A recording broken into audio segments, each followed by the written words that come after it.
Hey, I'm Bob. Hey, I'm Jacob. So, they sent you from headquarters, huh? Yeah. I just graduated college and I majored in forensic anthropology. So I just decided, might as well become a coroner. Okay, yeah, good career choice, man. I love my job. But have you ever been around a dead body before? No, never been near a dead body before. So it was my first time.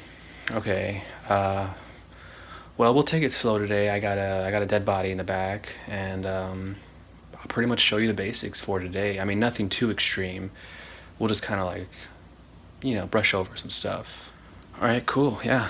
Whoa, stay right there. I don't want to like get any bodily fluids over you on your first day. All right, man? Yeah, no, for sure. I'm cool with that. I don't want to, in case I got to throw up or something. I'll just stay right here. All right, let's see what we got. Ooh.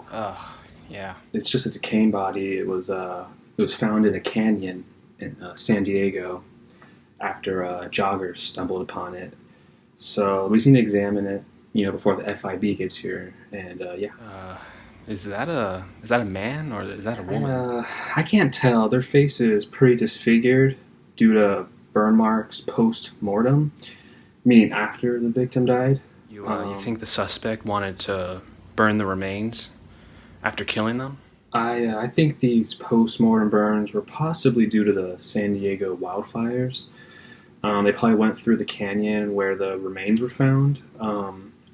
But it also looks like there's a gunshot wound to the skull, making it a perimortem wound since it was at the time of death. So, yeah. How old was the victim? I mean, was it a he? Was it a she?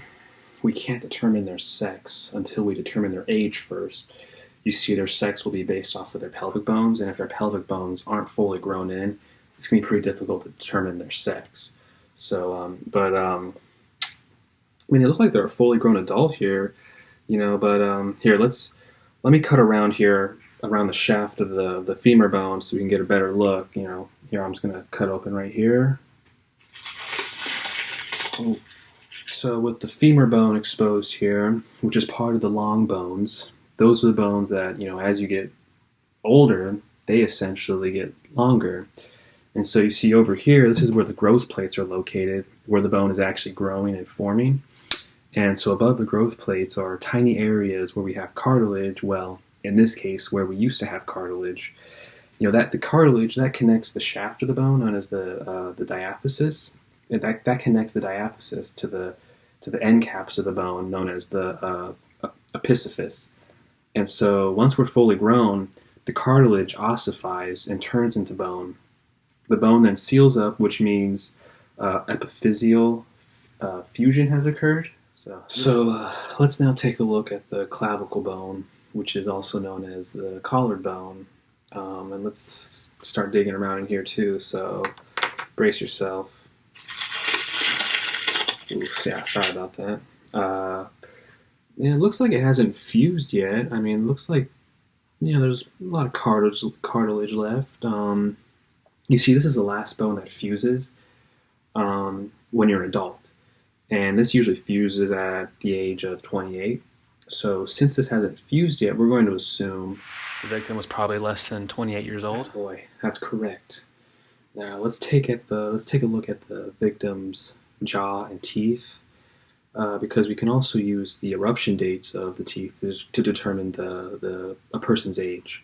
So let's take a look with my instrument again. Let's see. I'm gonna open up the mouth, and it appears that their wisdom teeth or their last molars have grown in, which leads me to believe that they were at least over the age of 18. But you see, now we're kind of in a pickle though, because we know the victim is less than 28, but older than 18, which is too broad of an age range for the death certificate. So, it kind of makes it more difficult for the FIB to get a much more specific age range to match to, anyone who's missing right now.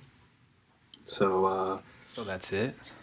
Well, no, we can, well, what else can we look at? Oh, we can look at the victim's pubic symphysis.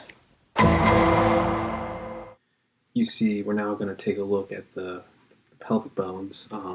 You see, if you look at the joint between between the two pelvic bones, there's a little bit of cartilage. Now let me break into that a little bit more, and we'll take a look at the pubic symphysis, and we'll get it under a microscope to get a better look. So now that we got it under a microscope, we're going to examine 4 ridges that typically go away as you get older. We can also look at the sharpness of the pubic symphysis, and you can also see if there's an increase of pits. Based off of this sample, I would say the victim was around 20 to 24 years old, but more specifically, I would probably say about 21.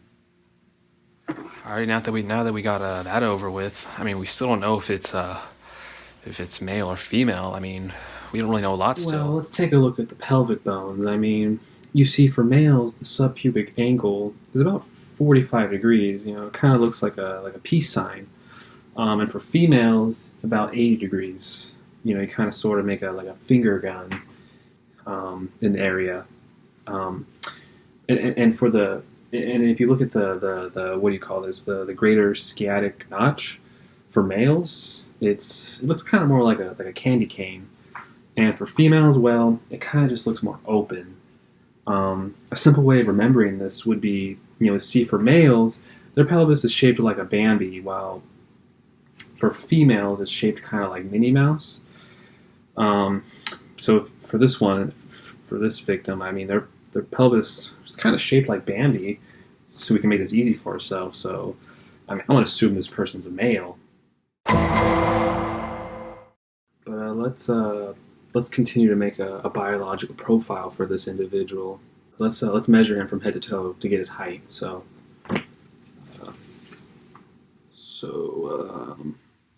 All right, so we measure him out. It looks like he was about 5'11" tall. You know, we know his age is 21, and I don't know. I say we get some of his biological particulars. So, and it also appears the victim was left-handed because, I mean, it looks like he has a broader left elbow.